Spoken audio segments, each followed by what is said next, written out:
Let's talk about some of the top takeaways from the offense during the Chiefs versus Commanders game on Saturday, and I will tell you, some of these takeaways are some bright spots, yes, but there are some concerns right along with it. So let's talk about it. But first, how about those?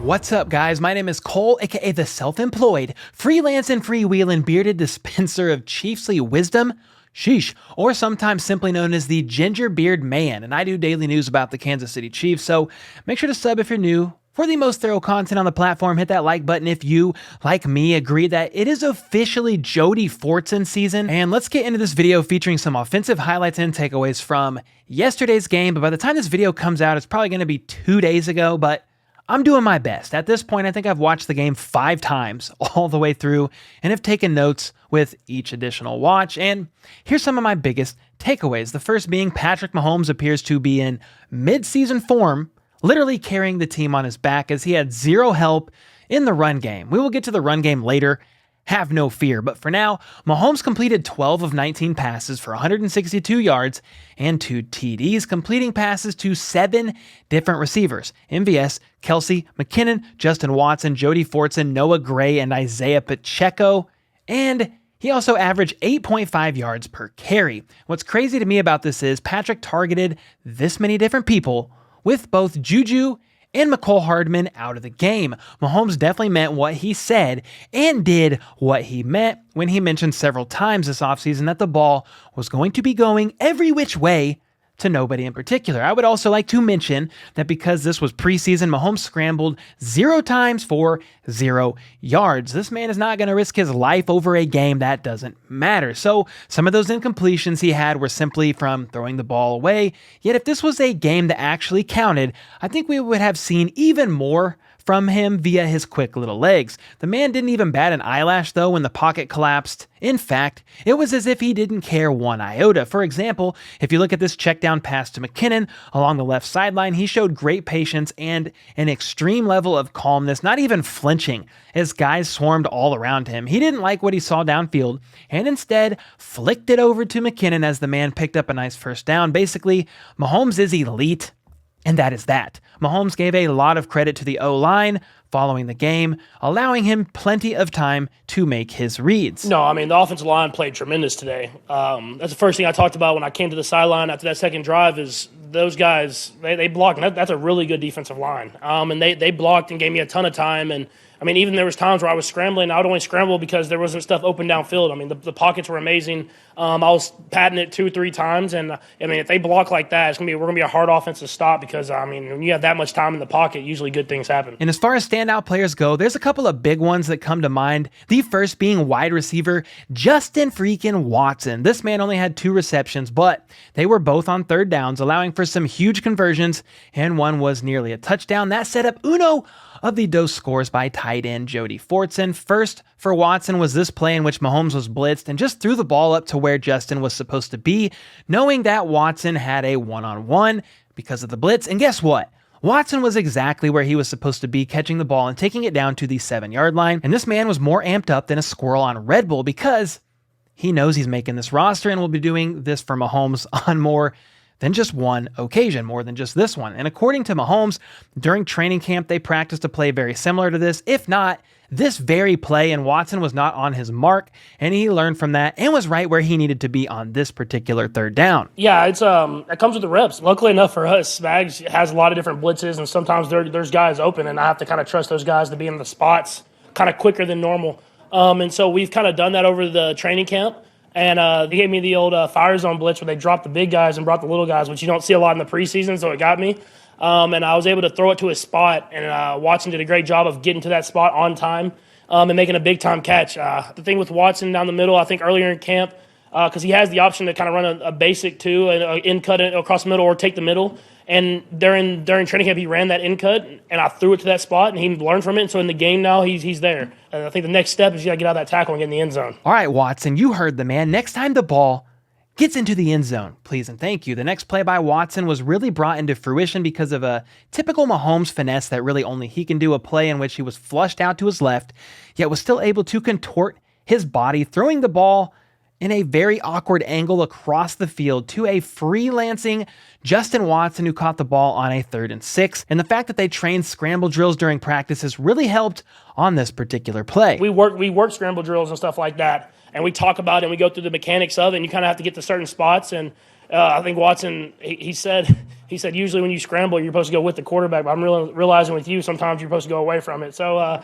we've kind of learned, he's kind of learned me a little bit in that sense, and we work those drills for those moments. Well, Watson shined in these moments, and hearing he is earning the trust of Mahomes is a great thing for his future here in KC. And if I had a beard of the day to give away similar to a game ball, I'd give 50% of it to Watson, a man who had a lot to prove this offseason and has consistently showed why he belongs on the roster. I also want to point out that on this play here, Justin Watson may have possibly been a walk-in touchdown if Mahomes would have thrown him the ball. He definitely won his one-on-one and more than likely would have scored, but hindsight is always 20/20 afterwards, as instead Mahomes threw to rookie wide receiver Sky Moore, and former Chief cornerback Kendall Fuller made an absolutely tremendous play on the ball, fully extending himself to knock it away in the end zone. This play isn't important in the grand scheme of things because they didn't score. I just wanted to point it out at the very least, because had the ball gone to Watson, he would have had nearly 100 yards receiving in back-to-back games with touchdowns on his preseason resume with the Chiefs. Now, if Justin Watson earns half of the game beard, the man I would give the remaining 50% of the beard to would be tight end Jody Fortson. You know, the man who's bouncing back from Achilles surgery last season, a man who has shown great flashes of rapport with Mahomes, and a man who Mahomes threw both of his touchdowns to in yesterday's game. Yeah, that guy. The first TD was on a play that was set up for Fortson with him outside one-on-one, and he easily came down with the ball, and therefore 6 points. Nicely placed ball by Mahomes on this one. The second play, however, wasn't designed, and it was a result of Mahomes extending the play. Go figure. And Fortson making the most of a highly contested catch near the front left pylon in the end zone. Yeah, the first one for sure. The second one, Pat was moving around and found him. But Jody, it's good to have Jody back. And Jody's a good football player who had a tough injury against this team last year, actually. So it's good for him to get out there and do well. And Mahomes himself said he's developed trust with Fortson, and honestly, once you earn Mahomes' trust, he's going to look for you when it matters most. Yeah, it was obviously a kind of a crossing route type play. They actually played it really well, but I think you've seen with Jody is when he's one-on-one and he has a guy behind him, you can kind of give him that chance, and I've kind of built that trust with him now, and I think you saw it 2 times today where he wasn't necessarily open. But we have a big guy that can catch the ball, make those physical, tough catches. You give him a chance, and he makes me look good. Jody Fortson spoke to the media after the game and said he was simply blessed to be here, still playing ball for this organization. It's just a blessing, man. I'm just honored to be here. I'm so glad that, the support system and the team and the athletic trainers and the coaches that I've had here. Fortson then reminisced about his injury and recovery, crediting some of his motivation to Mahomes, yes, but also to the legend and tight end teammate, Travis Kelce. There's actually a picture when they were carting me off the field last year. Patrick and Kelce, they were one of the first people to come up to me and be like, hold your head up, man. It gets greater later. And that's why if you look on my Instagram, I said it gets greater later, 88. Shout out to, those are, man, 2 great leaders, man. And have them 2, be so high on me and I just couldn't ask for a better story, man. Well, I'm sure I'm not alone when I say that if you keep playing like this, Jody Fortson, your story is going to be a great one here in KC. From here, let's shift to the run game for a moment, because I think outside of Watson and Fortson with the first team, it is the next thing of importance to discuss. Why, Cole? Because it was non-existent. Yeah, CEH had 2 rushes for 4 yards. Michael Burton had 1 rush for 2 yards, which is fine because that was on a 3rd and 1. And Burton does what he does, which is get the first down. And then Pacheco had 2 rushes for a mere 1 yard total, at least when he was out with the first team and Mahomes. Pacheco did finish the day with 4 carries for 8 yards, averaging 2 yards per carry. However, his longest rush was for 6 yards, so that means he had 1 rush for 6, and then 3 more for a total of 2. Derek Gore had 5 carries for 11 yards, with the leading rusher on the entire team being Shane Buechele, who had 5 carries for 25 yards, and most of that was because the backup O-line could not block to save their lives. And some are saying that the struggle with the run game that the Chiefs had against the Commanders was due to them having a very good defensive line. And yes, that is true. According to PFF, Washington had the 2nd best defensive line, but Pro Football Network has the Chiefs' offensive line ranked as the 3rd best. So shouldn't that at least offset each other somewhat? That's a good defensive front right there, too. they're missing a guy, but they're still, that's a talented defensive front. So I thought it'd be a good measuring stick for us at this time of the year, and I thought they handled themselves well.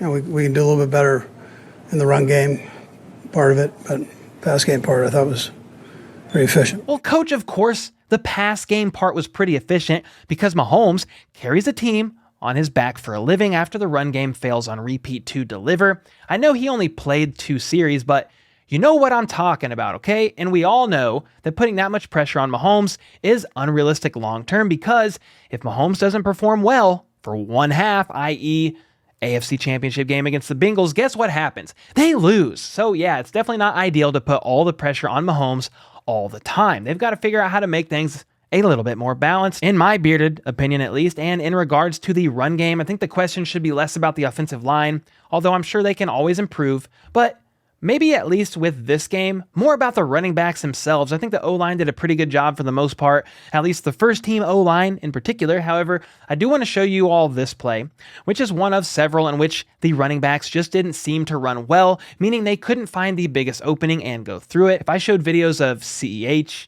of Gore, you would see this happen a lot. Well, the featured play that I want to highlight here is from the highly regarded rookie Isaiah Pacheco. In this play, he probably does what he's told to do, and that is to follow Noah Gray. But look at this lane to the right. Mahomes is visibly frustrated on this play, and that's what ultimately caught my attention. I think Pacheco will continue to improve. He just needs to work a bit on his patience and vision because he's had 10 rushes, 15 rushes in his preseason NFL career. So we can't write him off because of this one play, but it's a trend I see not just with Pacheco, but with a lot of the backs here on this team. But for Isaiah in particular, we got to let the coaches continue to raise him up and develop him. He's still really new. This play here from him, though, was definitely better, and he's shown on more than one occasion that if you throw him the football, he will do all that he can to turn the play into positive yards. This play here was approximately a 5-yard throw that he quickly turned into 11 yards total. So yes, give this man the ball in the open field and let him run free like a little deer. All right, let's talk about another running back real quick, and that is Ronald Jones II, because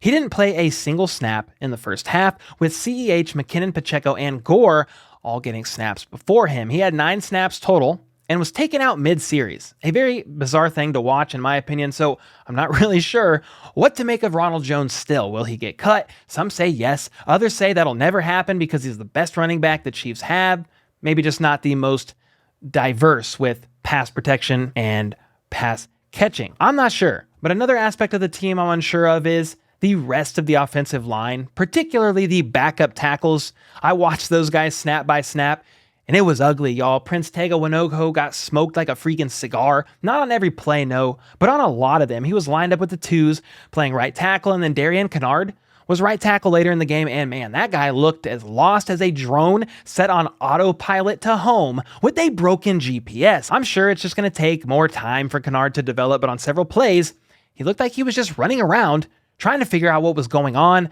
rather than actually blocking someone. Jerron Christian was playing left tackle for Buechele, and I thought he may have been one of the most solid pieces of the tackle depth chart puzzle, but that's not saying much. He still lost several reps, gave up a sack, and I think even allowed a tackle for loss as well. That was off the top of my head. I can't remember for sure on that one. But some of the other offensive standouts would be tight end Noah Gray, who on this play could tell Mahomes didn't like his reads and ended up freelancing a bit at the end of his route to come down with this nice little 30-yard catch. You know, no big deal. DeRuse Fountain had himself a nice 30-ish yard catch from Shane Buechele. Cornell Powell had 4 catches for 35 yards. Nice by Powell. Tayon Fleet-Davis had a nice rushing TD at the end of the game, although the handoff was definitely not good. It was bad from Crum. And then on the following kickoff, Tayon Fleet-Davis also made the tackle. So nice effort from him. And one player I'm still unsure of is going to be wide receiver Josh Gordon. He was open on a few plays, didn't get a ball thrown his way much, but did have 1 catch for 10 yards, I think. That's off the top of my head. But